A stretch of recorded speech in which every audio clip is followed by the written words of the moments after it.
Welcome back to our channel. In today's video, we'll be discussing the recent wave of protests, clashes, and looting that have been taking place in France for the past 4 nights. The unrest was triggered by the fatal police shooting of a 17-year-old during a traffic stop. Let's dive into the details. Youths clash with French police and loot in 4th night of riots triggered by fatal police shooting.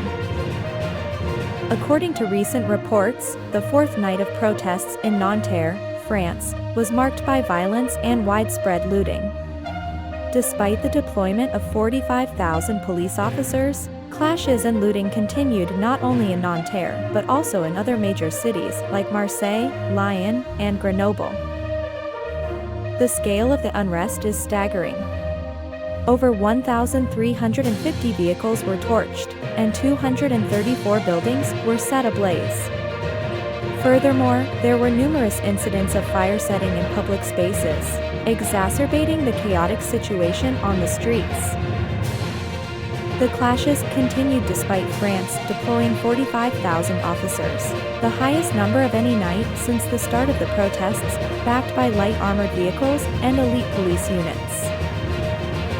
Although the French government stated that the violence had lessened compared to previous nights, the Interior Ministry reported a staggering 994 arrests nationwide overnight. Moreover, 79 police officers and gendarmes sustained injuries during the clashes.